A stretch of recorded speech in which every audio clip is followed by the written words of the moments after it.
Larasati, sebelum fajar tiba, bawalah Raden Mas pergi dan berlarilah.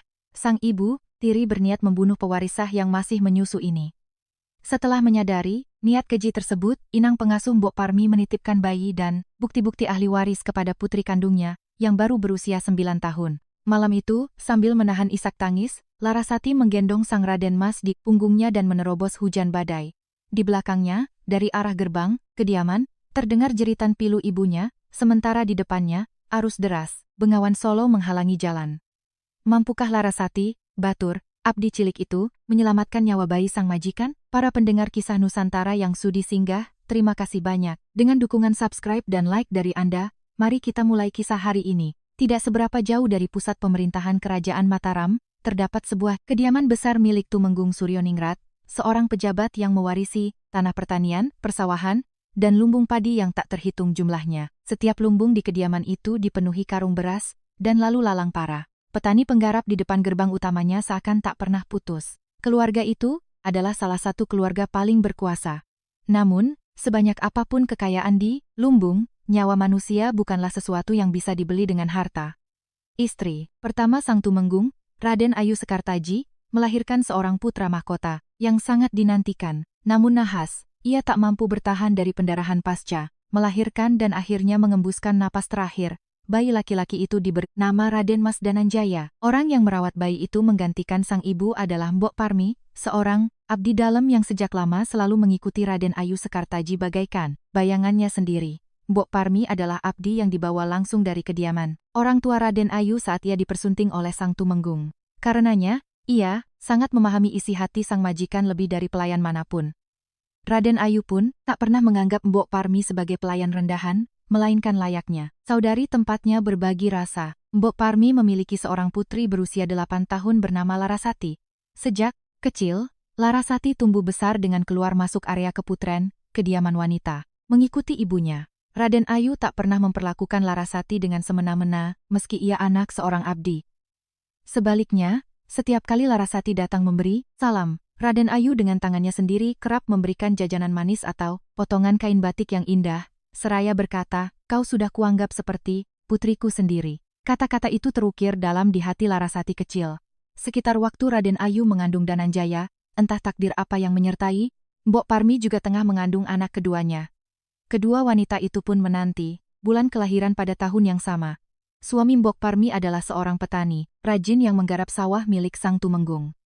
Melihat perut istrinya yang kian membesar, ia selalu berdoa setiap hari agar sang anak entah laki-laki atau perempuan lahir dengan sehat. Namun, suka dan duka terkadang datang menghantam di saat yang bersamaan. Menjelang musim panen, suami Mbok Parmi mendadak terserang demam panas dan tak mampu bertahan. Belum genap 10 hari berlalu, ia meninggal dunia, meninggalkan Mbok Parmi yang harus melahirkan bayinya seorang diri.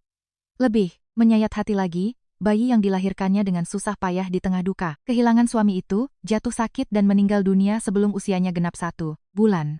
Sulit membayangkan betapa hancurnya hati Mbok Parmi saat itu. Larasati, di usianya yang baru 8 tahun, menyaksikan seluruh kesedihan ibunya dari dekat. Melihat punggung ibunya yang baru saja menguburkan jasad ayahnya, lalu menyusul memakamkan peti kecil adik laki-lakinya yang belum genap 100 hari, Larasati tak tahu harus berkata apa. Ia hanya bisa berdiri sambil memegangi ujung kain jarik ibunya. Sejak hari itu, Larasati secara alami mulai mengambil alih pekerjaan-pekerjaan kecil di rumah. Hal inilah yang di kemudian hari membuatnya tumbuh menjadi gadis yang peka, cekatan, dan sangat terampil. Di saat Mbok Parmi tengah tenggelam dalam duka kehilangan suami dan anaknya, peristiwa malang kembali terjadi. Raden Ayu Sekartaji meninggal dunia setelah melahirkan. Bayi merah yang baru lahir itu kini tertinggal sendirian. Seluruh kediaman geger. Mereka harus segera mencari ibu susu, inang, untuk menyusui sang Raden Mas kecil. Mengingat air susu Mbok Parmi belum mengering, para tetua keluarga segera memanggilnya. Jika dibayangkan bagaimana perasaan Mbok Parmi saat pertama kali menerima panggilan itu, sungguh teramat pedih.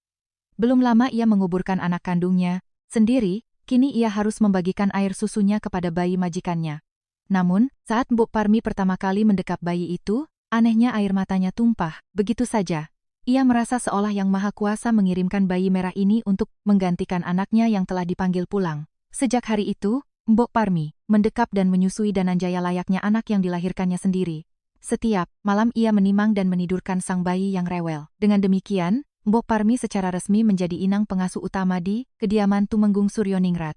Larasati pun secara alami mulai membantu ibunya merawat sang Raden Mas kecil. Meskipun pekerjaan itu terlalu berat untuk pundak gadis berusia 8 tahun, Larasati tak pernah sekalipun mengeluh. Saat ibunya sedang sibuk di dapur atau mencuci pakaian, Larasati akan menggendong bayi itu di punggungnya, berjalan mondar-mandir di halaman sambil bersenandung tembang Lingsir Wengi sebagai pengantar tidur. Anehnya, Dananjaya yang selalu menangis histeris bila disentuh orang lain, akan langsung terdiam dan tenang. Begitu Larasati menggendongnya. Melihat pemandangan itu, Mbok Parmi kerap bergumam, entah ikatan apa yang ada di kehidupan lampau, hingga bayi ini begitu menyukai dekapan Larasati. Mendengar kata-kata itu, hati Larasati selalu dipenuhi rasa bangga dan secercah tanggung jawab abstrak bahwa ia harus melindungi nyawa kecil ini. Waktu mengalir bagaikan air. Saat Dananjaya mulai bisa berceloteh, sang Tumenggung, atas desakan para tetua keluarga agar memperkuat garis keturunan, akhirnya mengambil seorang istri baru bernama Nyi Mas Ajeng. Saat pertama kali, Nyi Mas Ajeng menginjakkan kaki di Keputren, ia terlihat sangat menyayangi Dananjaya, seolah merawat darah dagingnya sendiri. Ia merapikan pakaian sang Raden Mas dengan tangannya sendiri, dan di hadapan Tumenggung ia bahkan meneteskan air mata seraya berkata, "Bayi ini adalah pilar keluarga kita, mana mungkin hamba menelantarkannya?" Tentu saja, kepercayaan sang Tumenggung padanya semakin besar. Namun, hanya Mbok Parmi yang samar-samar bisa merasakan sesuatu yang tersembunyi di balik senyum manis Nyi Mas Ajeng. Bertahun-tahun melayani keluarga bangsawan, matanya sudah terlatih membaca tatapan dan nada bicara orang. Di matanya, tatapan Nyi Mas Ajeng saat melihat Dananjaya terasa janggal dan penuh kepalsuan. Mbok Parmi belum menceritakan firasat ini kepada putrinya, tak ingin menanamkan kecemasan yang tidak perlu. Tak lama berselang, Nyi Mas Ajeng melahirkan seorang putra yang diberi nama Raden Mas Wiraguna. Pada hari kelahiran Wiraguna, seluruh kediaman dipenuhi suasana perayaan, namun hanya wajah Mbok Parmi yang tampak muram. Saat itulah, untuk pertama kalinya, Larasati melihat bayangan kelam di wajah ibunya. "Simbok, apakah ada sesuatu yang mengkhawatirkan hati Simbok?" tanya Larasati hati-hati. Mbok Parmi terdiam sejenak sebelum menjawab perlahan, "Belum ada apa-apa, Nduk. Hanya saja, ingatlah kata-kataku, mulai sekarang kau tak boleh selangkah pun meninggalkan Raden Mas Dananjaya." Beberapa bulan kemudian, Tumenggung Suryoningrat yang sedang melakukan inspeksi wilayah ke pesisir mendadak jatuh sakit dan meninggal dunia. Kabar yang bagaikan petir di siang bolong itu membuat para tetua keluarga cemas dan fondasi keluarga besar itu mulai goyah. Sejak saat itulah, sikap Nyi Mas Ajeng perlahan berubah. Ia masih berpura-pura peduli pada Dananjaya, tetapi Mbok Parmi tak luput memperhatikan bahwa kehangatannya perlahan menghilang. Terlebih lagi, di tengah masa berkabung, Nyi Mas Ajeng mulai memecat abdi-abdi lama yang dulu setia melayani mendiang Raden Ayu dengan berbagai alasan. Kecemasan Mbok Parmi pun kian memuncak. "Simbok, akhir-akhir ini mengapa Simbok selalu gelisah dalam tidur?" tanya Larasati dengan cemas pada suatu malam. Mbok Parmi menggenggam tangan putrinya erat-erat dan berbisik, sepertinya angin ribut akan segera menghantam kediaman ini. "Simbok hanya ingin kau bersiap agar tak terlalu terkejut nanti." Malam itu, saat Mbok Parmi keluar untuk menimba air di sumur, ia tak sengaja melewati gudang belakang dan mendengar percakapan antara Ki Demang Sura, sang kepala abdi, dengan Tabib Karta. Keduanya berbisik-bisik di tengah kegelapan, sama sekali tak menyadari kehadiran Mbok Parmi. Isi percakapan itu membuat darah Mbok Parmi membeku. "Gusti Putri telah bertitah, berikan ramuan yang bisa memunculkan ruam merah dan demam tinggi pada Raden Mas. Jika kita membuat diagnosis palsu bahwa ia terkena pagebluk cacar wabah mematikan, kita bisa memindahkannya ke gubuk karantina, lalu membakarnya. Tak akan ada yang curiga. Kita tinggal bilang gubuk itu dibakar untuk mencegah wabah menyebar," bisik Tabib Karta. Kaki Mbok Parmi bergetar hebat hingga ia nyaris tak bisa berdiri.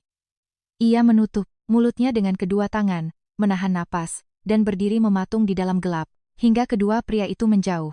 Malam itu juga, Mbok Parmi membangunkan Larasati, yang sedang tertidur. Sambil menatap wajah putrinya, air mata Mbok Parmi menetes tanpa henti. "Larasati, dengarkan Simbok baik-baik.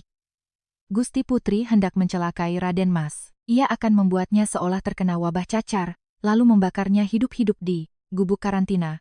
Larasati awalnya tak bisa mempercayai kata-kata itu. Namun, melihat wajah pucat pasi dan suara ibunya yang bergetar, ia sadar ini bukanlah isapan jempol belaka. "Lalu, apa yang harus kita lakukan, Mbok?" Kau harus menggendong Raden Mas dan pergi dari kediaman ini malam ini juga. Mendengar ucapan itu, Larasati merasa napasnya tercekat. Di usianya yang belum genap 9 tahun, ia disuruh menggendong bayi di tengah malam buta dan melarikan diri ke dunia luar yang luas. Bagaimana mungkin ia tidak takut? Larasati memegangi lengan baju ibunya dan memohon. Simbok harus ikut pergi bersama kami. Kalau hamba sendirian, hamba tak akan sanggup. Namun, Mbok, Parmi menggeleng. Di matanya sudah terpancar tekad bulat seseorang yang telah bersiap menghadapi maut. Simbok sudah diawasi oleh orang-orang keputren. Jika Simbok ikut pergi, kita semua pasti akan tertangkap. Simbok harus tinggal di sini untuk mengulur waktu bagi kalian. Tidak mau, Mbok. Hamba tak bisa pergi tanpa Simbok. Larasati. Mbok Parmi memegang kedua bahu putrinya dan menatap matanya. Sorot mata ibunya saat itu adalah sesuatu yang tak akan pernah dilupakan Larasati seumur hidupnya. Kau harus hidup agar Raden Mas bisa hidup. Dan jika kau hidup, kelak akan ada orang yang bisa mengungkap semua ketidakadilan ini. Mbok Parmi mengeluarkan sebuah bungkusan kain beludru usang dari balik kembennya dan meletakkannya di tangan Larasati. Bungkusan itu adalah titipan rahasia dari Raden Ayu Sekartaji sebelum wafat. Di dalamnya terdapat sebuah kalung emas, bermotif teratai dengan ukiran nama Dananjaya, selembar kain batik peninggalan saat bayi itu lahir, dan sepucuk surat di atas daun lontar yang belum sempat dikirimkan Raden Ayu kepada keluarganya. Ini adalah bukti terakhir yang akan mengungkap siapa Raden Mas yang sebenarnya. Apapun yang terjadi, kau harus menjaga benda ini. Kau mengerti? Dengan tangan gemetar, Larasati memeluk bungkusan itu di dadanya. Kemudian, ia menggendong Dananjaya yang sedang tertidur lelap dan mengikatnya kuat-kuat dengan selendang. Tak ada lagi waktu untuk membuang-buang waktu. Di luar pintu, hujan badai mulai mengguyur dengan deras. Seolah langit turut menangisi perpisahan mereka, suara guru bergemuruh bersahutan dari kejauhan. Larasati menoleh ke arah ibunya untuk terakhir kali. Mbok Parmi memaksakan seulas senyum, meski wajahnya sudah basah oleh air mata. Pergilah, Nduk. Jangan pernah menoleh ke belakang. Simbok tidak apa-apa, cepatlah pergi. Pada akhirnya, Larasati memeluk ibunya. Meski singkat, pelukan itu menyimpan seluruh cinta dan kepedihan yang bisa dibagi antara ibu dan anak. Mbok Parmi mendorong punggung putrinya dengan paksa. Jika dibiarkan lebih lama, ia takut hatinya goyah dan tak sanggup melepaskan Larasati. Sambil menyeka wajahnya yang basah dengan lengan baju, Larasati merangkak rendah, menembus hujan melalui saluran pembuangan air di belakang dapur. Dananjaya yang berada di punggungnya mulai merengek karena guncangan yang asing, namun Larasati segera menekan bibir bayi itu ke dadanya dengan lembut untuk meredam suaranya. Merayap di bawah tembok pembatas dalam guyuran hujan badai, hanya satu hal yang ada di benak Larasati. Apapun yang terjadi, aku harus menyelamatkan anak ini. Demikianlah, gadis kecil berusia 9 tahun itu menghilang ke dalam pekatnya. Malam yang diwarnai hujan badai, membawa serta kecerdasan yang diwariskan ibunya, dan tekad mempertaruhkan nyawa. Saat Larasati berhasil melewati tembok, air berlumpur sudah menggenang hingga setinggi mata kakinya. Pematang sawah berubah menjadi kubangan lumpur. Setiap kali ia melangkah, sandal anyamannya amblas. Dananjaya yang berada di punggungnya terus menggeliat, kaget oleh guncangan dan rintik hujan yang sedingin es. Meski giginya bergemeretak kedinginan, Larasati mengertakkan rahangnya dan mengikat kembali selendang yang menahan sang bayi agar tidak menangis. Gadis kecil itu tahu betul secara naluriah bahwa satu suara tangisan saja bisa merenggut nyawanya dan sang majikan. Larasati menghindari jalan utama dan menyusuri jalan setapak di pematang sawah, serta parit. Ia tahu betul, jika ia berjalan di jalan raya, ia akan segera ditangkap oleh orang-orang Tumenggung. Berbekal pengalamannya keluar masuk area kediaman sejak kecil, ia menundukkan tubuhnya di antara tanaman padi dan meraba-raba dalam kegelapan, hanya mengandalkan insting dan ujung kakinya. Sesekali ia terperosok ke dalam lumpur hingga selutut, namun demi menjaga Dananjaya agar tidak terbangun dan menangis, ia menahan rasa sakit di lututnya, dan bangkit tanpa suara. Rasa sakit itu tak ada artinya saat ini. Sementara itu, pada waktu yang sama, keputren kediaman Tumenggung tengah geger. Seorang abdi yang bertugas memberi salam pagi menemukan ayunan bayi dalam keadaan kosong dan menjerit histeris. Ki Demang Sura yang baru terbangun, langsung pucat pasi saat mendengar kabar tersebut. Ia baru saja melapor kepada Nyimas Ajeng bahwa ia akan memindahkan sang bayi ke gubuk karantina, namun kini, bayi itu lenyap tak berbekas. Ia tak tahu bagaimana harus mempertanggungjawabkan hal ini. Tutup semua gerbang. Geledah seluruh penjuru kediaman. Raden Mas, hilang, teriak Sura. Para abdi berlarian panik membawa obor.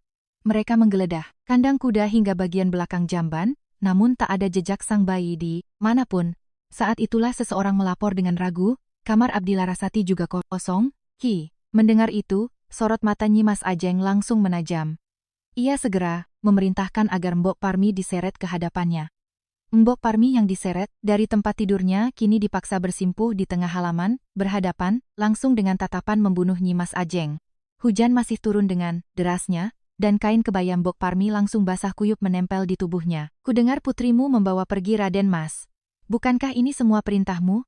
Mbok Parmi hanya menundukkan kepalanya, tak mengucapkan sepatah kata pun. Tak bisa menahan amarah, Nyi Mas Ajeng merampas sebatang tongkat kayu dari tangan penjaga dan memukulkan tongkat itu langsung ke punggung Mbok Parmi. 1 kali, 2 kali, 3 kali.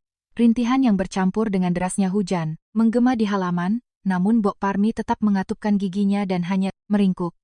Bahkan para abdi yang menyaksikan kejadian itu tak sanggup menatapnya dan memalingkan wajah. Katakan yang sebenarnya, maka nyawamu akan kuampuni. Ke mana kau mengirim anak itu? Hamba tidak tahu apa-apa. Suara Mbok Parmi parau dan pecah, namun di dalamnya terkandung keteguhan yang tak tergoyahkan. Ia sudah mempersiapkan diri menghadapi saat ini ketika melepaskan putrinya pergi. Rasa sakit di tubuhnya ini adalah sesuatu yang bisa ia tahan, asalkan rahasia itu tetap aman. Nyi Mas Ajeng memukulinya berkali-kali lagi, karena amarahnya yang meluap-luap, namun tak ada satupun rahasia yang keluar dari mulut Mbok Parmi. Akhirnya, dengan napas terengah-engah, Ajeng melempar tongkat itu dan bertitah, kurung perempuan jalang ini di bilik belakang. Begitu, fajar menyingsing. Sebarkan orang ke seluruh kadipaten. Kalian harus menemukannya. Di saat yang sama, Larasati telah sampai di sekitar pelabuhan Sungai Bengawan, Solo. Namun nahas, langit seolah tak memihak padanya. Malam itu air sungai meluap karena hujan deras, dan perahu-perahu tertambat kuat dengan tali tambang, terombang-ambing oleh ombak. Larasati kebingungan mencari tukang perahu, tetapi, di tengah badai dan malam selarut ini, tak ada satupun pendayung yang mau menyeberang. Saat itulah, dari kejauhan terlihat kerlip beberapa obor yang bergerak mendekat. Jantung Larasati serasa copot. Dengan cepat, ia menyembunyikan diri di balik semak-semak gelagah di pinggir sungai. Ternyata itu adalah sebagian anak buah Ki Demang Sura yang sudah disebar ke arah pelabuhan.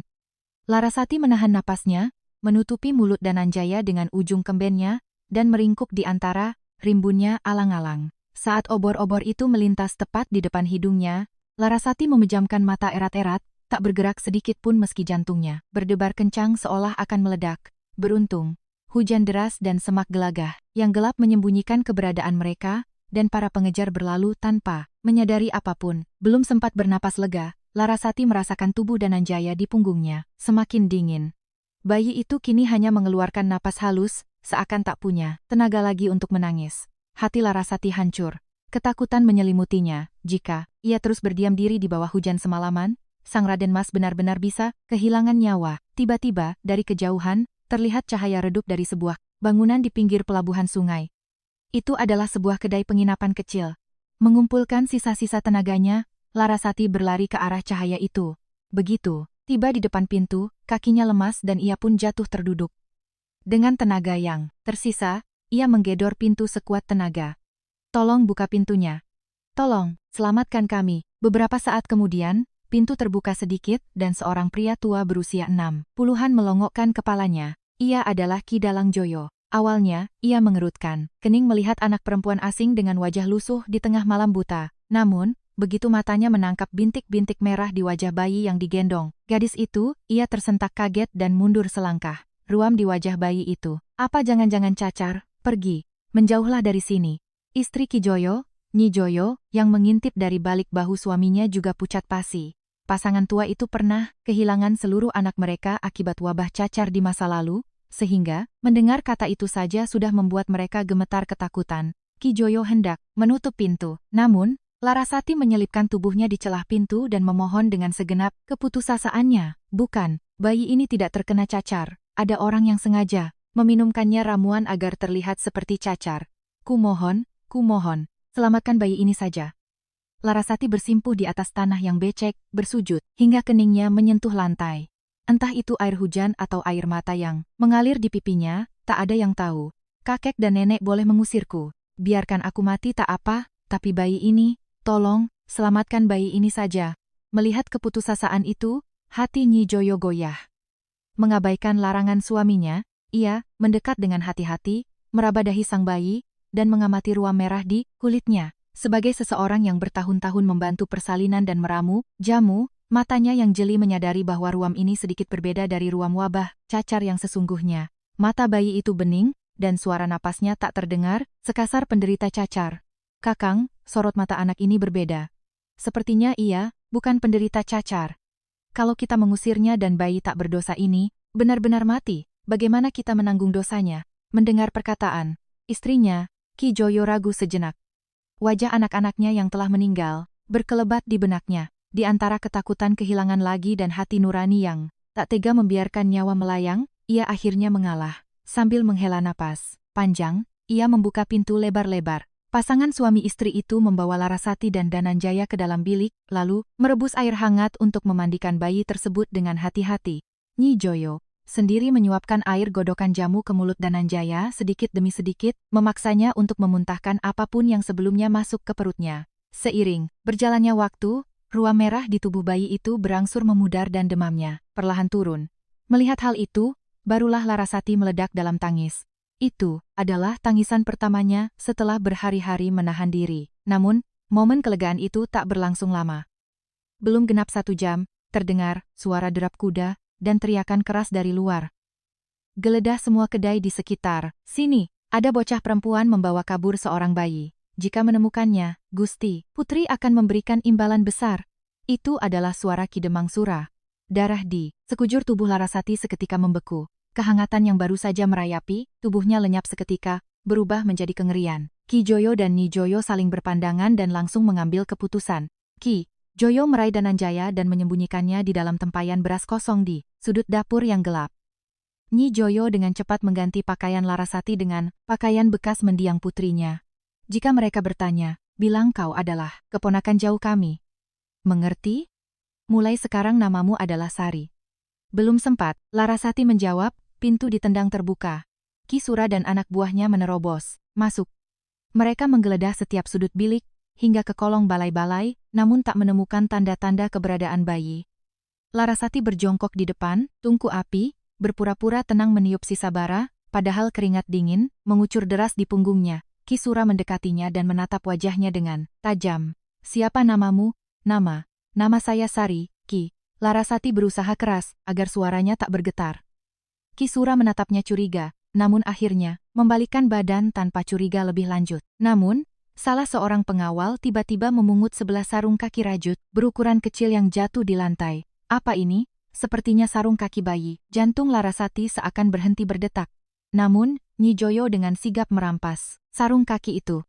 Itu barang peninggalan cucuku yang meninggal karena wabah, cacar. Jangan sentuh sembarangan. Dengan cepat ia melempar sarung kaki itu ke dalam tungku api hingga hangus. Ki Sura menatap curiga pada pasangan tua dan Larasati, namun karena tak menemukan bukti lain, ia akhirnya pergi. Jika kelak, ketahuan kalian menyembunyikan bocah dan bayi itu, kedai ini akan kuringkus, habis. Bahkan setelah rombongan Ki Sura berlalu jauh, Larasati masih bersandar di dinding sambil gemetar. Teror luar biasa karena hampir tertangkap maut itu, menancap dalam di benaknya untuk waktu yang sangat lama. Saat Ki Joyo hati-hati mengeluarkan Dananjaya dari tempayan beras, barulah kaki Larasati benar-benar lemas dan ia tersungkur di lantai. Beberapa hari kemudian, menyebar desas-desus di kediaman Tumenggung Suryoningrat bahwa Larasati mencuri sang Raden Mas dan melarikan diri. Tak lama berselang, ditemukan 11 sandal Larasati di tepi Bengawan Solo dan diumumkanlah bahwa mereka berdua tenggelam dan tewas di sungai. Tentu saja, itu hanyalah laporan palsu yang dikarang oleh Ki Sura. Dengan demikian, putra kandung Nyimas Ajeng, Wiraguna, naik menjadi satu-satunya pewaris keluarga Suryoningrat. Larasati yang kini menumpang di kedai pelabuhan sungai, menghabiskan malam-malamnya memeluk Dananjaya di tempat tidur yang asing. Apakah Simbok baik-baik saja? Bagaimana keadaannya sekarang? Pikiran Larasati hanya dipenuhi kekhawatiran itu, namun tak ada cara untuk mencari tahu. Dalam status pelarian, ia tak berani menyuruh orang menanyakan kabar ke kediaman Tumenggung.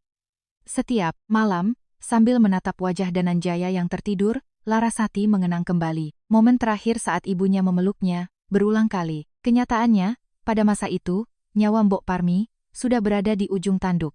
luka, akibat pukulan membabi buta dari Nyi Mas Ajeng yang dibiarkan tanpa pengobatan layak, perlahan membusuk dan meracuni tubuhnya. Setiap malam, meski disiksa, demam tinggi, konon Bok Parmi terus menggumamkan nama putrinya dengan suara lirih. Nyi Mas Ajeng, meski tahu kondisi Parmi kian kritis, tak henti-hentinya menekan untuk mengetahui keberadaan sang bayi. Di saat kesadarannya kian kabur, Nyi Mas Ajeng terus menginterogasinya, namun Bok Parmi menutup mulutnya, rapat-rapat hingga akhir hayatnya. Dalam benaknya yang kian memudar, ia hanya memegang satu harapan, putrinya dan sang Raden Mas telah pergi jauh dengan selamat. Pada akhirnya, Bok Parmi mengembuskan napas terakhir dengan kesepian, bahkan tanpa mengetahui apakah putri dan majikannya masih hidup atau sudah mati. Fakta ini baru sampai ke telinga Larasati belasan tahun kemudian melalui seorang abdi lama. Tanpa mengetahui hal itu, Larasati menjalani hari demi hari dengan secercah harapan bahwa kelak ia akan bertemu ibunya lagi. Setiap kali melihat Dananjaya tertidur pulas, Larasati menguatkan hatinya. Anak ini harus tumbuh sehat, itu satu-satunya cara untuk membalas pengorbanan Simbok. Begitulah, Larasati memulai lembaran hidup barunya, menjadikan perlindungan terhadap Raden Mas sebagai satu-satunya alasan untuk bertahan hidup di kedai asing pinggir sungai tersebut. Tahun-tahun berlalu bagai aliran sungai. Larasati yang dulu berusia 9 tahun, kini telah menginjak 12 tahun, dan Dananjaya yang dulu bayi merah, kini tumbuh menjadi balita yang mulai pandai berjalan. Bukan hanya penghuni kedai, bahkan para pedagang yang lalu lalang di pelabuhan kini mengenal mereka sebagai kerabat Ki Joyo. Larasati dipanggil Sari dan Dananjaya mendapat nama baru, Bagus. Mereka hidup sebagai cucu pasangan tua itu. Awalnya, menyesuaikan diri dengan nama dan identitas baru tidaklah mudah. Larasati kerap tersentak, kaget bila seseorang memanggilnya Sari, dan di malam hari ia diam-diam menggumamkan nama aslinya di balik selimut. Namun seiring berjalannya waktu, baik nama Sari maupun Bagus mulai melekat pada diri mereka. Manusia memang makhluk yang tangguh, betapapun asingnya sebuah kehidupan. Pada akhirnya mereka akan belajar mengakar dan bertahan hidup di sana. Larasati tak pernah menolak pekerjaan seberat apapun di kedai. Ia bangun pagi-pagi buta untuk menyalakan tungku, memasak nasi dan kuah kaldu untuk tamu, menyapu halaman, hingga merapikan kamar. Hari-harinya dihabiskan dengan sibuk, tanpa menyadari waktu berlalu. Awalnya, tangan kecilnya kesulitan mengangkat wajan besi besar hingga kulitnya melepuh berkali-kali, namun ia menahan rasa sakit itu dengan menggigit bibir. Ketakutan bahwa ia dan Bagus akan diusir jika tak berguna, selalu membayangi sudut hatinya. Nyi Joyo merasa kasihan sekaligus bangga pada ketekunan Larasati, lalu perlahan-lahan mulai mengajarinya cara menghitung dan mencatat pembukuan dagang. Nuk, tanganmu sangat cekatan, masa kau hanya disuruh kerja kasar? Supaya para pedagang tak bisa menipumu soal harga, kau harus belajar menghitung dengan cermat. Larasati tak ingin menyia-nyiakan ajaran Nyi Joyo dan berlatih berhitung di bawah cahaya pelita hingga larut malam.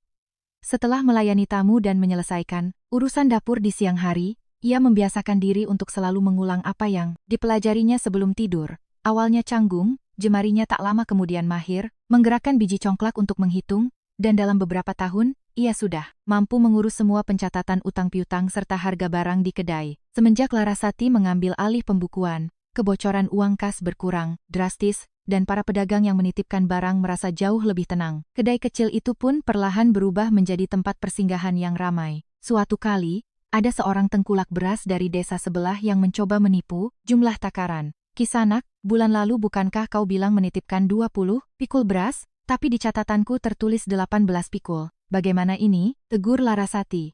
Sari.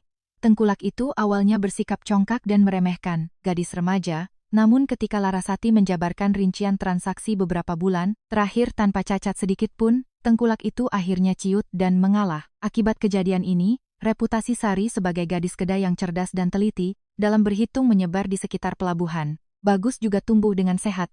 Ki Joyo mengajarkan aksara Jawa dan Sanskerta kepada bocah yang dianggapnya cucu sendiri ini. Luar biasanya, Bagus memiliki ingatan tajam. Sekali ia membaca suatu aksara, ia tak akan pernah melupakannya, hingga Ki Joyo yang pernah menjadi guru padepokan pun dibuat terkesima. Pada suatu malam musim hujan, saat Ki Joyo iseng menguji hafalan Bagus dari pelajaran, beberapa hari lalu, Bagus melafalkannya dengan lancar tanpa salah satu kata pun. Bocah ini, entah dari mana ia mendapatkan kecerdasannya. Seumur hidupku, mengajar di padepokan, belum pernah aku melihat anak secemerlang ini, gumam Ki Joyo sambil tersenyum bangga. Namun, di balik senyum itu tersembunyi kekhawatiran yang samar. Pria tua yang jeli itu tentu sadar bahwa asal-usul anak ini bukanlah orang sembarangan. Kadang Ki Joyo menatap Bagus yang sedang tidur, dihantui firasat bahwa suatu hari nanti, bocah ini harus kembali ke tempat asalnya yang sebenarnya. Namun setiap kali pikiran itu muncul, ia menepisnya. Belum waktunya, batinnya. Larasati menjalani hari-harinya dengan penuh kesibukan mengurus Bagus dan kedai. Namun, tak peduli seberapa lelah ia bekerja, saat malam tiba dan ia sendirian, wajah ibunya selalu membayangi. Apakah Simbok baik-baik saja? Apakah beliau membenciku? Larasati menggelengkan kepalanya dan mencoba tidur. Keyakinan bahwa suatu hari nanti ia pasti akan bertemu ibunya lagi adalah satu-satunya kekuatan yang menopangnya. Terkadang, ia duduk sendirian di tepi sungai belakang kedai, memandang aliran air sambil mengenang malam terakhir bersama ibunya.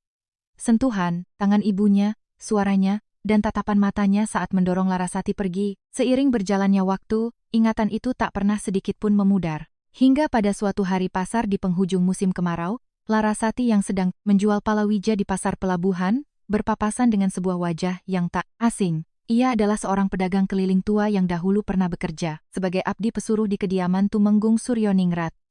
Jantung Larasati berdesir hebat, namun ia memantapkan hatinya dan mendekati pria itu. Walaupun takut identitasnya terbongkar, kerinduan untuk mendengar kabar ibunya lebih besar. Dengan berpura-pura menjadi orang asing, ia bertanya, "Kisanak, apakah Kisanak tahu kabar dari keluarga Tumenggung Suryoningrat? Dulu saya pernah bekerja sebentar di sana, jadi penasaran." Pedagang keliling itu mengerutkan dahi sebentar, namun tanpa prasangka ia mulai menceritakan berbagai gosip tentang Nyi Mas Ajeng yang kini memegang kendali penuh, tentang putranya Wiraguna yang dipersiapkan sebagai pewaris, dan akhirnya tentang kisah Inang, pengasuh beserta anak perempuannya yang kabur membawa Raden Mas bertahun-tahun. Lalu, Inang pengasuh itu punya ibu yang, maksudku, setelah putrinya kabur, Inang itu dipukuli habis-habisan oleh Gusti Putri. Lukanya infeksi parah. Pedagang itu bercerita seolah itu hal biasa. Karena tidak diobati dengan benar, ia sakit-sakitan dan akhirnya meninggal dunia sendirian tanpa tahu apakah anaknya masih hidup atau sudah mati. Kasihan sekali nasibnya. Mendengar kata-kata itu, Larasati seketika mematung. Karung palawija di tangannya terlepas dan jatuh ke tanah. Namun ia tak punya tenaga untuk memungutnya. Suara bising pasar mendadak terdengar jauh, dan hanya satu kalimat terakhir yang terngiang-ngiang di kepalanya. Meninggal dunia sendirian tanpa tahu nasib anaknya. Melihat wajah Larasati yang mendadak pucat pasi, pedagang tua itu bertanya heran. "Ada apa denganmu? Apa kau sedang sakit?" Bukan, apa-apa. Hanya sedikit pusing." Larasati memaksakan diri tersadar dan memunguti karungnya dengan tangan gemetar. Pedagang itu berlalu tanpa curiga. Namun, Larasati masih terpaku di tempatnya cukup lama. Jalan pulang menuju kedai yang biasanya hanya memakan waktu setengah jam, hari itu terasa begitu jauh dan melelahkan. Begitu sampai di kedai, kakinya lemas dan ia ambruk di sudut halaman. Di sanalah, tangis yang selama bertahun-tahun ditahannya pecah, seketika. Rindu dan rasa bersalah yang menggunung akhirnya meledak. Simbok, Simbok, Larasati menangis terseduh-seduh sepanjang malam. Malam hujan badai, saat ia meninggalkan ibunya di usia 9 tahun terus berkelebat. Andai saja, saat itu ia lebih bersikeras untuk kabur bersama, mungkin ibunya tak harus mati, disiksa sedemikian rupa. Rasa bersalah menghimpit dadanya. Terlintas pikiran, penuh penyesalan, mungkin lebih baik malam itu kami mati bersama-sama. Larasati mengingat kembali detik demi detik malam itu. Pesan terakhir ibunya, pelukan terakhir, dan dorongan tangan yang memaksanya pergi. Dulu ia mengira itu adalah kasih sayang, namun kini ia sadar bahwa bagi ibunya, itu adalah perpisahan menuju kematian. Hatinya hancur berkeping-keping. Mendengar suara isak tangis dari halaman, Nyi Joyo keluar dari kamarnya. Ia mendekati Larasati, tanpa banyak bertanya, hanya duduk di sampingnya, dan mengelus punggungnya dengan lembut. Sebagai wanita yang pernah kehilangan anak, Nyi Joyo tahu betul seberapa berat beban tangisan anak ini tanpa perlu penjelasan apapun. "Menangislah, sepuasmu jika kau ingin menangis. Menahan air mata tidak akan membuat kesedihannya hilang." Ucapan itu membuat Larasati menangis lebih keras. Bagus, yang masih kecil tak sepenuhnya mengerti kesedihan kakaknya, namun melihat Larasati menangis membuatnya ketakutan. Ia mendekat dan menarik lengan baju Larasati dengan tangan mungilnya. "Mbak Yu, kenapa menangis? Ada yang sakit?" Sentuhan tangan kecil itu menyadarkan Larasati. Ia buru-buru menyeka air mata, dan memaksakan senyum. "Tidak, bukan apa-apa. Tadi cuma kelilipan debu. Di depan Bagus, ia pantang terlihat lemah. Anak ini adalah seseorang yang harus ia lindungi, bukan tempatnya berbagi kesedihan. Itulah tekad Larasati. Namun malam itu, sendirian di balik selimutnya, Larasati harus berulang kali menyeka air. Matanya dalam diam. Berhari-hari Larasati tenggelam dalam kesedihan bagai orang linglung. Pekerjaannya terbengkalai. Saat membuka buku catatan, angka-angka tak bisa ia baca. Dan saat menanak nasi, ia seringkali terdiam menatap kosong ke udara. Ki Joyo dan Nyi Joyo hanya memperhatikannya dalam diam, membiarkannya menyembuhkan luka batinnya sendiri. Hingga pada suatu fajar, Larasati teringat kembali pada satu hal yang diperjuangkan ibunya hingga akhir hayat, nyawanya dan nyawa Raden Mas. Ibunya memilih bungkam di bawah siksaan demi memberi mereka waktu untuk hidup. Jika ia terus hancur dalam kesedihan seperti ini, bukankah itu berarti menyia-nyiakan pengorbanan ibunya? Larasati menghapus air matanya dan bangkit, berdiri. Sebuah tekad baru terpatri kuat di dalam lubuk hatinya. Waktu yang dibayar dengan nyawa ibuku, tidak akan kubiarkan berlalu sia-sia. Suatu hari, nanti, aku pasti akan mengungkap ketidakadilan ini. Dendam dan amarah yang ditekannya saat itu, kelak akan menjadi senjata ampuh saat ia berhadapan langsung dengan Nyimas Ajeng. Larasati kembali menjalankan keseharian di kedai, dengan wajah setenang biasanya. Namun, ada satu hal yang berubah. Sorot matanya, kini memancarkan ketegasan yang tak pernah ada sebelumnya. Sejak hari itu, sikap Larasati terhadap Bagus juga perlahan berubah. Jika dulu ia hanya menganggapnya sebagai nyawa kecil yang harus dilindungi, kini ia sadar bahwa anak ini kelak harus merebut kembali haknya. Larasati pun semakin giat bekerja untuk membiayai pendidikan Bagus. Beberapa tahun kemudian, saat sedang membongkar muatan dari perahu saudagar di pelabuhan, langkah Larasati terhenti ketika melihat sebuah simbol keluarga yang familiar tercetak di salah satu karung beras. Itu adalah lambang keluarga, Tumenggung Suryoningrat. Jantungnya berdebar kencang. Lambang yang sudah bertahun-tahun tak dilihatnya itu membangkitkan memori lamanya dalam sekejap. Larasati berpura-pura tenang dan bertanya pada sang saudagar, "Kisanak, dari mana beras ini berasal?" "Oh, ini dari tanah milik keluarga Tumenggung di dekat kota raja. Tapi akhir-akhir ini, perdagangannya selalu diurus lewat keluarga pihak istri sang Tumenggung. Dulu mereka bertransaksi langsung pakai nama Tumenggung, tapi beberapa tahun belakangan ini aturannya berubah." Mendengar itu, sebuah pemikiran melintas di benak Larasati. Kenapa hasil panen keluarga Tumenggung justru diperdagangkan atas nama keluarga istri, bukan atas nama kediaman utama? Mulai hari itu, Larasati diam-diam mengumpulkan surat jalan, dokumen pengiriman barang, dan catatan transaksi yang berkaitan dengan keluarga Suryoningrat dari para saudagar. Awalnya hanya sekadar kecurigaan, namun seiring bertambahnya bukti, Larasati menemukan kejanggalan besar. Hasil bumi dan kekayaan dari lumbung keluarga Tumenggung secara perlahan namun pasti dialihkan ke pihak keluarga Nyimas Ajeng. Setiap malam, di bawah cahaya temaram pelita, Larasati menyusun dokumen-dokumen itu dan mencocokkannya satu persatu. Saat diurutkan berdasarkan tanggal dan jenis barang, polanya semakin jelas. Awalnya hanya sedikit demi sedikit, namun, seiring berjalannya tahun, jumlah harta yang diselewengkan semakin membengkak. Ternyata ini bukan hanya tentang nyawaku dan Raden Mas saja. Larasati menyadari bahwa Nyimas Ajeng tidak hanya mengincar nyawa pewarisah, tetapi juga menggerogoti harta keluarga. Ini bukan sekadar ajang balas dendam masa lalu, melainkan penghentian perampokan hak keluarga Suryoningrat yang sedang terjadi. Saat ini, di masa yang sama, secara kebetulan, seorang abdi tua yang sedang kebetulan lewat mampir di kedai pelabuhan. Ia adalah mantan pekerja lama di kediaman Tumenggung yang kini hidup berpindah-pindah karena usianya. Saat melihat Bagus, yang sedang menimba air di halaman, abdi tua itu tak sengaja melihat tanda lahir berbentuk bulan sabit di belakang telinga pemuda itu. Pria tua itu seketika mematung. Tanda lahir itu adalah ciri khas keturunan utama keluarga Suryoningrat yang hanya diketahui oleh orang-orang dalam. Abdi tua itu mengucek matanya berkali-kali untuk memastikan. Meski raut wajahnya telah berubah karena waktu, tanda itu tak mungkin salah. Tangannya mulai bergetar. Anak itu, bagaimana bisa ia ada di sini? Ia menoleh ke arah Larasati dengan mata berkaca-kaca, lalu berbisik dengan nada penuh keyakinan, "Nuk, bukankah kau anak gadis yang malam itu?" Suaranya tercekat, "Gusti Raden Mas." Raden Mas masih hidup. Mendengar kata-kata itu, Larasati sadar bahwa waktu untuk membuka kebenaran yang lama terkubur akhirnya telah tiba. Ia juga sadar bahwa kini saatnya memberitahu Bagus tentang segalanya dengan hati yang berat. Setelah abdi tua itu pergi menoleh berkali-kali ke belakang, Larasati berdiri, mematung di halaman cukup lama. Di bawah langit senja yang memerah, hanya bayangannya yang tampak memanjang. Ia tahu bahwa ia tak bisa menunda hal ini lebih lama lagi. Kepada Bagus, pemuda yang selama 18 tahun ini mengenalnya hanya sebagai kakak kandung, kini saatnya membeberkan semua rahasia. Malam itu, Larasati memanggil Bagus untuk duduk berhadapan. Hanya cahaya lampu, minyak yang bergoyang ditiup angin malam musim kemarau, dan suara desir angin, malam terdengar nyaring dari luar jendela. Berkali-kali Larasati membuka mulut, namun kata-kata enggan keluar. Ia tak tahu harus memulai dari mana. Namun, melihat tatapan bening Bagus yang menunggunya bicara, Larasati menguatkan hati. Bagus, malam ini ada hal penting yang harus kuceritakan padamu. Melihat raut wajah kakaknya yang sangat serius, Bagus memperbaiki posisi duduknya. Ada apa, Mbak Kyu? Wajahmu pucat sekali. Dengan tangan gemetar yang bertumpu pada pangkuannya, Larasati perlahan mulai menceritakan segalanya. Mulai dari malam badai hujan 18 tahun silam, rencana pembunuhan oleh Nyi Mas Ajeng yang didengar ibunya, hingga pelariannya membawa sang Raden Mas menembus malam gulita.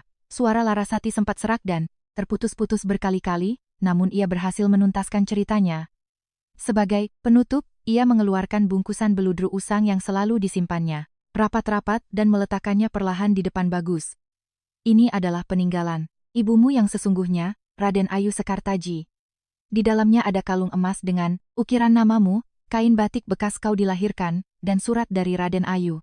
Kau adalah pewaris sah keluarga Tumenggung Suryoningrat, Raden Mas Dananjaya. Bagus terdiam membisu cukup lama. Matanya yang menatap bungkusan di bawah cahaya, lampu minyak mulai bergetar. Namun, hal yang paling mengguncang hatinya bukanlah fakta bahwa ia keturunan Tumenggung.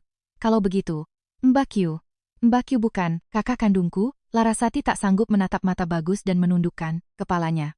Benar. Aku hanyalah putri dari inang pengasuhmu, Mbok Parmi. Kita tidak memiliki hubungan darah setetes pun. Keheningan panjang menyelimuti bilik itu. Bagus merasa dunia yang dikenalnya selama ini hancur berantakan. Namun, Larasati belum selesai, ia harus menyampaikan bagian yang paling menyakitkan. Dan ibuku, beliau dihukum pukul oleh Gusti Putri karena membiarkan kita kabur. Lukanya membusuk dan ia akhirnya meninggal sendirian. Demi agar aku bisa hidup, demi agar kita bisa selamat, beliau mengorbankan nyawanya. Saat mendengar itu, air mata yang sedari tadi ditahan Bagus akhirnya tumpah ruah. Fakta bahwa seorang wanita mati demi melindunginya, dan bahwa kakaknya menanggung beban kesedihan itu sendirian selama belasan tahun, menghancurkan hatinya. Bagaimana bisa? Bagus menangis terseduh-seduh, lalu tiba-tiba menggenggam erat kedua tangan Larasati. Mbak Kyu, masa bodoh soal hubungan darah. Orang yang menggendongku menembus badai malam itu, orang yang bekerja sampai tangannya melepuh agar aku tak kelaparan. Bukankah itu Mbak Kyu? Bagiku, dari dulu hingga sekarang, kakakku hanya satu. Mendengar ucapan itu, pertahanan Larasati hancur, dan ia pun menangis. Untuk pertama kalinya dalam 18 tahun, ia menunjukkan seluruh kesedihannya pada orang lain. Keduanya berpegangan tangan cukup lama, sambil menangis bersama. Setelah tangisan reda, wajah Bagus menampakkan sorot mata penuh determinasi.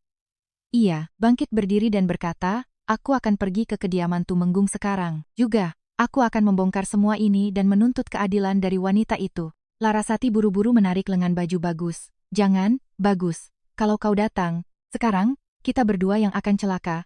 Lalu aku harus diam saja? Ibunda, Mbak Kyu mati karenanya, dan selama ini aku hidup nyaman tanpa tahu apa-apa. Dengan suara tenang, Larasati menanggapi emosi Bagus. Kesabaran yang ia pupuk, bertahun-tahun terdengar dari nada bicaranya yang berat. Pikirkan baik-baik, yang kita punya saat ini hanyalah kalung, secarik kain, dan sepucuk surat. Nyi Mas Ajeng telah menguasai keluarga itu selama 17 tahun. Kalau kita datang tanpa persiapan, kita hanya akan dianggap penipu yang mengincar harta. Atau lebih, buruk lagi, nyawa kita akan kembali terancam. Bagus terdiam mendengarnya. Larasati menggenggam tangannya lagi dan melanjutkan. Sebelum menuntut balas, kita harus punya kekuatan sendiri. Kita harus mengumpulkan bukti yang tak terbantahkan.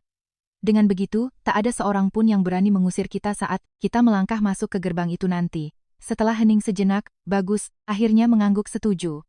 Ia tahu betul bahwa ketenangan dan kecerdasan Larasatilah yang selama ini menyelamatkan mereka. Sejak hari itu, mereka berdua mulai mengumpulkan bukti-bukti.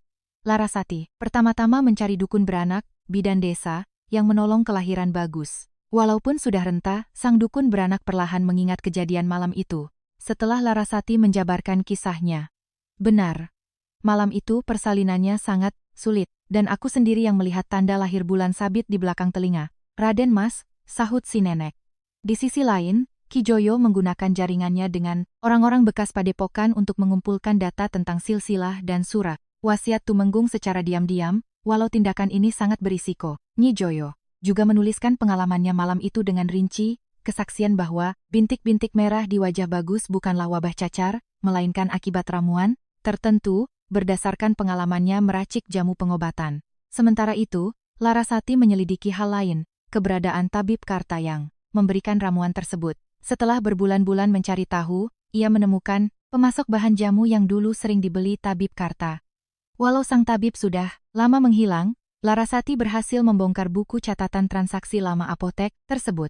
Ia menemukan bukti bahwa utusan keluarga Nyimas Ajeng secara rutin membeli ramuan yang bisa memicu demam dan ruam merah. Larasati menatap catatan itu dengan tangan gemetar. Bukti dari kejadian malam 18 tahun silam kini terpampang jelas di atas kertas. Namun, di saat bukti demi bukti terkumpul, kabar burung mulai menyebar hingga ke telinga penghuni kediaman Tumenggung. Nyimas Ajeng mendengar desas-desus tentang seorang pemuda di pelabuhan sungai yang sangat mirip dengan keturunan keluarga Tumenggung. Wajahnya pucat pasi. Ketakutan terbesarnya anak yang ia kira sudah mati 17 tahun lalu kembali hidup seolah menjadi kenyataan. Ia segera memanggil Ki Demang Sura, pergi dan periksa kedai di pelabuhan itu. Kalau anak itu benar-benar masih hidup, pastikan kali ini tidak ada kegagalan. Malam harinya, Ki Sura bersama anak buahnya mengendap-endap mendekati kedai. Mereka menyiramkan minyak tanah ke sekeliling dinding kayu dan menyalakan api. Seketika, api menjalar liar melahap bangunan kedai. Kebakaran! Tolong, kebakaran! Larasati yang pertama kali terbangun dari tidurnya berteriak. Asap hitam memenuhi ruangan. Tanpa memedulikan hal lain, Larasati segera mengamankan buku-buku catatan bukti dan bungkusan beludru milik Raden Ayu. Jika bukti ini lenyap, semua perjuangan mereka akan sia-sia. Bagus, yang panik segera berlari keluar dan menemukan Ki Joyo pingsan akibat menghirup asap. Ia memanggul pria tua itu dan menerobos kobaran api. Nyi Joyo juga berhasil keluar di papah Larasati. Pagi harinya, keempat orang itu hanya bisa terduduk lemas di halaman memandangi puing-puing kedai yang menghitam. Meskipun selamat, melihat hasil jerih payah bertahun-tahun ludes jadi abu membuat hati mereka hancur. Di depan sisa-sisa kebakaran itu, Bagus mengepalkan tangannya kuat-kuat. Matanya memancarkan tekad membara. Mbak Yu, kali ini kita tidak akan lari lagi. Larasati mengangguk. Tragedi ini menyadarkan mereka bahwa bersembunyi tidak akan menjamin keselamatan. Ini saatnya melawan secara terang-terangan. Bagus memutuskan untuk pergi ke kota raja dan mengikuti ujian pemilihan punggawa, keraton ujian seleksi pejabat abdi dalam tingkat tinggi istana. Larasati memberikan sisa tabungannya untuk membiayai kepergian Bagus. Luluslah dan jadilah pejabat tinggi. Hanya dengan cara itu kita bisa masuk ke gerbang kediaman mereka dengan kepala tegak. Bagus belajar siang dan malam tanpa kenal lelah di sebuah pondokan kecil di kota raja. Pengorbanan Larasati selama 18 tahun, dan nyawa ibu kandung serta ibu susunya menjadi dorongan terbesarnya. Akhirnya, hari pengumuman tiba. Orang-orang berkerumun di depan pendopo alun-alun keraton. Seorang pejabat istana membacakan nama peraih peringkat tertinggi dengan suara lantang. Pangkat utama Bagus. Namun, Bagus melangkah maju dan berseru lantang ke arah kerumunan. Nama hamba yang sesungguhnya adalah Raden Mas Dananjaya. Dengan satu kalimat itu, kebenaran yang tertahan selama 18 tahun akhirnya mulai melangkah ke dunia terang. Kabar tentang pemuda peraih nilai tertinggi, yang ternyata adalah pewaris sah keluarga Tumenggung Surioningrat yang dikira tewas 17 tahun lalu, menyebar dengan cepat bagai api di seluruh pelosok Mataram. Kisahnya menjadi buah bibir di pasar-pasar layaknya cerita pewayangan. Kabar ini pun tak butuh waktu lama untuk sampai ke telinga keluarga Tumenggung. Bagus, atau Dananjaya, tidak langsung menggunakan kekerasan. Dengan jabatannya yang baru, ia mengajukan permohonan resmi kepada peradilan keraton untuk menyelidiki status kelahirannya dan semua insiden masa lalu. Ini adalah cara elegan untuk membuktikan kebenaran melalui jalur hukum, bukan adu kekuatan. Larasati turut membantunya merumuskan surat permohonan itu, menata setiap kalimat dan bukti agar tidak ada celah yang bisa diserang. Pihak keraton, untuk mencegah sengketa kekayaan, mengirim petugasnya untuk menyegel lumbung dan dokumen milik keluarga Surioningrat. Beberapa hari kemudian, pada suatu pagi, Dananjaya dan Larasati bersama pasangan, Tua Kijoyo akhirnya tiba di depan gerbang besar kediaman Tumenggung, Suryoningrat. Gadis kecil yang 17 tahun lalu berlari ketakutan menembus badai, kini telah menjadi wanita dewasa berusia 26 tahun yang melangkah masuk dengan penuh wibawa. Larasati berhenti sejenak di depan gerbang, menarik napas dalam-dalam. Bau kayu lapuk dari gerbang itu mengingatkannya pada malam kelam tersebut. Ia memejamkan mata dan berbisik dalam hati, "Simbok, sebentar lagi penderitaanmu akan terbalas." Dananjaya di sebelahnya menatap gerbang itu dengan wajah tegang. Meski tak ada dalam ingatannya, ikatan darahnya seolah beresonansi. Begitu melangkah masuk, dadanya berdebar hebat. Mendengar mereka telah tiba, Nyimas Ajeng bergegas keluar ke halaman. Begitu menatap wajah Dananjaya, wajah Nyimas Ajeng langsung pucat dan matanya membelalak. Wajah bayi yang dikiranya sudah mati 17 tahun lalu itu kini terpantul jelas pada pemuda gagah di hadapannya. Ia seolah melihat hantu. Namun, ia buru-buru menyembunyikan keterkejutannya dan berteriak. "Keributan macam apa ini? Putra sulung keluarga ini sudah mati karena cacar. Pria ini pasti penipu yang mengincar harta kita." Meski berteriak keras, suaranya sedikit bergetar. Larasati menatapnya dengan tajam. Ki Demang Sura ikut menunjuk-nunjuk Larasati. Gadis ini adalah abdi dalem yang menculik Raden Mas malam itu. Dia pasti membawa anak entah dari mana dan mendandaninya sebagai Raden Mas. Mata Sura bergerak liar. Ia tak pernah menyangka laporan palsunya 17 tahun lalu akan berbalik menghancurkannya. Wiraguna, yang selama ini dibesarkan sebagai satu-satunya ahli waris, keluar dengan wajah dingin. "Selama 17 tahun, akulah yang mengurus leluhur dan menjaga harta keluarga ini. Apa hakmu tiba-tiba datang dan mengaku sebagai kakakku?" tanyanya. Namun Dananjaya tidak terpancing emosi. Dengan tenang dan tatapan tajam, ia memandang semua orang. Ketenangannya justru membungkam para pelayan yang berkerumun. Larasati lalu maju selangkah. Ia membuka bungkusan beludru, usangnya, dan menggelarnya di tengah halaman. Terpampanglah kalung emas bermotif teratai yang memantulkan sinar mentari, bersanding dengan kain batik dan surat daun lontar. Ini adalah peninggalan mendiang Raden Ayu Sekartaji.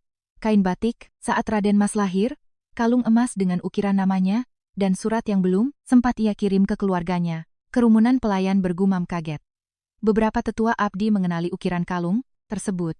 Di saat yang sama, Larasati memanggil dukun beranak tua yang sengaja ia bawa. Nenek tua berambut putih itu maju dan berkata lantang, "Akulah yang menerima kelahiran anak ini. Mataku sendiri yang melihat tanda bulan sabit di belakang telinganya. Aku ingat betul beratnya persalinan malam itu." Menyusul setelahnya, sang abdi tua yang pernah bertemu mereka di pelabuhan Sungai maju, sambil menangis. "Hamba telah bekerja 30 tahun di sini. Tanda lahir itu hanya diketahui segelintir keluarga inti. Saat hamba melihatnya di pelabuhan, rasanya langit mau runtuh." Kesaksian berturut-turut ini membuat kegaduhan kian membesar. Nyimas Ajeng semakin pucat, namun masih berkilah. Siapa tahu, bukti-bukti itu hasil curian. Bisa saja si pelayan rendahan ini mengarang cerita. Di saat itulah, Larasati mengeluarkan senjata pamungkasnya, gulungan dokumen dari dalam lengan bajunya. Itu adalah buku catatan dan surat-surat pengiriman, barang yang dikumpulkannya. "Jika begitu, bagaimana Anda menjelaskan ini?" Larasati membeberkan catatan tersebut. Ia membacakan dengan rinci, bagaimana sejak tahun Dananjaya dikabarkan meninggal, aset, sawah, dan lumbung beras keluarga Tumenggung sedikit demi sedikit dialihkan ke pihak keluarga Nyi Mas Ajeng. Di tahun ini, 5 petak sawah dipindah namakan ke kakak laki-laki Anda. Tahun berikutnya, 1 lumbung utuh diserahkan. Mengapa kekayaan keluarga ini mengalir ke keluarga Anda semenjak Raden Mas dilaporkan wafat? Tolong, jelaskan di hadapan kami semua." Halaman itu seketika sunyi senyap bak kuburan. Nyi Mas Ajeng kehabisan kata-kata. Mulutnya terbuka tutup tapi tak ada suara yang keluar. Lalu, utusan dari pengadilan keraton membawa tabib Karta yang berhasil mereka tangkap dan menyeretnya ke halaman. Sang tabib, yang terlihat sangat kurus dan kuyu, awalnya menyangkal segalanya. Namun, ketika Larasati menunjukkan catatan pembelian, obat-obatan dari apoteknya dan surat perintah rahasia dari Kisura, wajah tabib Karta kehilangan rona. Dengan gemetar, ia menjatuhkan kepalanya ke tanah dan mengaku, Gusti Putri yang memerintahkan hamba memberi ramuan pembuat demam dan ruam. Rencananya ia akan dikurung di gubuk lalu disamarkan mati karena wabah cacar. Hamba dibutakan oleh uang yang dijanjikan." Semua mata menatap Nyi Mas Ajeng. Menyadari ia terpojok, Ajeng menatap Larasati. Dengan beringas dan berteriak histeris, beraninya seorang pelayan rendahan, sepertimu menuduh Nyonya Besar kaum Ningrat sebagai pendosa, berani-beraninya. Kau, suaranya terdengar putus asa. Di saat itu, Dananjaya melangkah maju, melindungi Larasati. Suaranya menggema di halaman, wanita ini bukan pelayan, rendahan. Beliau adalah kakak perempuan yang menyelamatkan nyawa ahli warisah keluarga ini. Halaman kembali riuh. Dananjaya menatap tajam Nyimas Ajeng. Aku bisa berdiri di sini hanya berkat beliau. Di usia 9 tahun, beliau menggendongku menembus badai. Beliau yang membesarkan dan menyekolahkanku hingga tangannya melepuh. Beliau jugalah yang mengumpulkan semua bukti di sini. Larasati lalu maju selangkah. Matanya berlinang air mata, namun suaranya tak bergetar sedikit pun. Semua rasa yang ia pendam selama 18 tahun akhirnya tertumpah. Malam itu, ibuku, Mbok Parmi, bertaruh nyawa mencuri dengar rencanamu. Ia menyuruhku membawa pergi Raden Mas. Sebagai gantinya, kau menyiksa ibuku tanpa ampun. Suara Larasati mulai bergetar. Ibuku bungkam walau dipukuli, dan akhirnya meninggal karena infeksi luka, tanpa pernah tahu apakah putrinya selamat. Aku baru mengetahui fakta itu bertahun-tahun kemudian. Mendengar cerita pilu itu, beberapa abdi tua yang mengenal Mbok Parmi menunduk dan menyeka air mata mereka. Jadi, Parmi mati seperti itu, isak mereka. Larasati melanjutkan tanpa henti. Kau bukan hanya mengincar nyawa Raden Mas, tapi juga merenggut nyawa ibuku. Hari ini, aku datang kemari untuk menuntut pertanggungjawaban atas kematian ibuku. Nyimas Ajeng kehilangan tenaga. Ia tersungkur duduk di atas tanah. Dosa besar yang disembunyikannya selama 17 tahun, akhirnya terkuak di bawah terik matahari. Ki Demang Sura juga menundukkan kepalanya. Tahu tak ada lagi jalan keluar. Wiraguna hanya bisa mematung dengan wajah seputih kertas, dunia yang ia pijak rasanya runtuh tak bersisa. Masa kejayaan Nyimas Ajeng telah tamat. Setelah dosa Nyimas Ajeng terbongkar, peradilan Keraton Mataram segera menggelar sidang. Bukti-bukti yang dibawa Larasati dipelajari dan para saksi diperiksa silang. Hari itu, di halaman peradilan, pengadilan jaksa keraton, Nyi Mas Ajeng bersimpuh dikelilingi prajurit keraton. Meski tampak sangat kusut, ia masih berusaha membela diri. Aku tak bersalah. Anak itu memang sakit cacar. Ini semua cuma fitnah demi merebut harta. Namun sang jaksa keraton tidak terpengaruh. Ia justru memanggil kembali Tabib Karta ke hadapan persidangan. Orang ini telah mengakui semuanya. Bahwa atas perintahmu lah ia memberikan ramuan itu. Kau masih mau mengelak? Tegur sang jaksa dengan wibawa. Saat tumpukan bukti penggelapan aset ditunjukkan di depan matanya, Nyi Mas Ajeng benar-benar lumpuh. Bukti transfer kepemilikan sawah ke keluarga kakaknya sangat cocok dengan tanggal di dokumen pengiriman. Wanita yang dulu berkuasa dengan penuh arogansi itu kini hanya bisa meringkuk tanpa suara di atas lantai. Peradilan yang dingin. Sang jaksa menjatuhkan vonis tegas. Atas percobaan pembunuhan putra mahkota, rekayasa kematian, penggelapan harta keluarga, dan penyiksaan abdi dalam Mbok Parmi hingga tewas. Dosamu tak terampuni. Kau akan dihukum sesuai hukum keraton. Ki Demang Sura, yang juga memohon ampun dengan alasan hanya menjalankan perintah, tak luput dari jerat hukum. Menjalankan perintah tak menghapus dosamu yang memalsukan kematian dan membakar kedai orang. Kau juga dihukum berat, tegas jaksa. Tabib Karta pun mendapatkan hukuman setimpal akibat perbuatannya yang buta akan harta. Nasib Wiraguna sedikit berbeda. Ia tidak terbukti terlibat dalam rencana pembunuhan masa kecilnya, sehingga nyawanya diampuni. Namun, terbukti ia membiarkan dan membantu ibunya menggelapkan harta setelah ia dewasa, sehingga gelarnya dicabut dan ia kehilangan semua hak warisnya. Saat Wiraguna pergi, meninggalkan kediaman dengan tangan kosong, ia menemui Dananjaya. Saat aku tahu kau masih hidup, aku terlalu takut hingga mengabaikannya. Tak ada lagi yang bisa kukatakan padamu, ucap Wiraguna pelan. Dananjaya menatapnya tanpa dendam. Kau juga korban dari semua ini. Mulai sekarang, jalanilah hidup dengan kakimu sendiri. Akhirnya, Dananjaya diakui resmi sebagai pewaris sah Tumenggung Suryoningrat dan berhasil merebut kembali seluruh hartanya. Namun, hal pertama yang ia lakukan setelah putusan pengadilan bukanlah berpesta. Ia pergi ke ruang dokumen arsip, kediaman dan mencari surat kawula, surat ikatan abdi dalam, milik Larasati. Saat menemukannya, tangannya gemetar. Di tengah halaman, dengan disaksikan oleh seluruh abdi dan kerabat, Dananjaya menyalakan api di tungku dan melempar dokumen perbudakan itu ke dalam api. Sambil menatap api yang melahap kertas itu, matanya berkaca-kaca. Mulai hari ini, nama Larasati tak akan pernah lagi menjadi abdi dalam di keluarga ini. Orang-orang bersorak tertahan. Namun, tentangan keras datang dari para tetua keluarga bangsawan. Meski ia berjasa, bagaimana bisa seorang abdi diangkat setara dengan ningrat? Ini merusak tatanan, adat, bayar saja dia dengan emas, tapi jangan merusak silsilah, protes para tetua. Dananjaya tidak gentar. Ia menarik Larasati ke tengah halaman dan mengangkat kedua tangannya yang kasar. Tangan yang pecah-pecah akibat kerja keras mencuci dan memasak selama belasan tahun. Tangan inilah yang menggendongku menerjang badai. Tangan ini yang kelaparan demi memberiku makan dan buku. Jika kalian mempermasalahkan darah yang tak sama, aku rela melepas gelar tumenggung ini. Mendengar tekad bulat pewaris sah tersebut, para tetua terbungkam. Mereka tak punya pilihan selain menerima. Dananjaya meresmikan Larasati sebagai kakak perempuan angkatnya di depan seluruh keluarga. Malam itu, di pendopo keluarga, Dananjaya meletakkan 2 papan nama sesembahan. Satu untuk ibu kandungnya, Raden Ayu Sekartaji, dan satu lagi untuk ibu susunya, Bok Parmi. Ia bersumpah akan menghormati keduanya sebagai ibunya. Larasati akhirnya bisa bersujud dan menangis meluapkan rindu pada ibunya secara terbuka. Dananjaya menawarkan posisi nyonya besar di kediaman itu kepada Larasati. Namun, Larasati menolaknya sambil tersenyum lembut. Aku hidup bukan untuk menjadi nyonya besar di sini. Bisa membalas budi dan menyelamatkanmu sudah menjadi kepuasan terbesarku. Larasati lebih memilih kembali ke pinggir Bengawan Solo, membawa Kijoyo dan Nijoyo, lalu mendirikan kembali kedai mereka yang terbakar, menjadi sebuah bandar perdagangan, pusat perdagangan, yang jauh lebih besar. Karena kepercayaannya yang tinggi, Dananjaya menyerahkan seluruh urusan, distribusi hasil bumi keluarganya pada pelabuhan dagang Larasati. Kini, ia bukan lagi sekadar gadis pelayan sari, melainkan Nyi Bandar Larasati yang disegani para pedagang. Waktu berlalu, Dananjaya terus mendaki tangga jabatan hingga mencapai posisi Menteri tingkat tinggi, Patih, Tumenggung Senior, di Keraton Mataram. Reputasinya, sebagai pejabat yang jujur, cerdas, dan tangguh terdengar kemana-mana, terutama kisah masa kecilnya yang legendaris. Namun, tak peduli setinggi apapun pangkatnya, setiap kali ia berkunjung ke bandar perdagangan di tepi sungai, ia akan melepas arogansinya.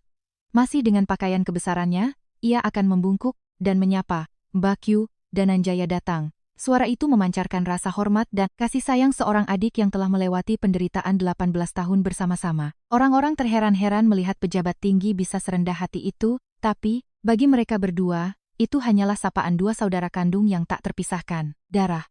Suatu hari, Larasati dan Dananjaya kembali berdampingan menziarahi makam leluhur. Larasati mengeluarkan tusuk konde usang milik ibunya dan surat lontar milik ibu Dananjaya, meletakkannya berdampingan di atas altar. Keduanya membakar dupa dan berdoa dalam diam.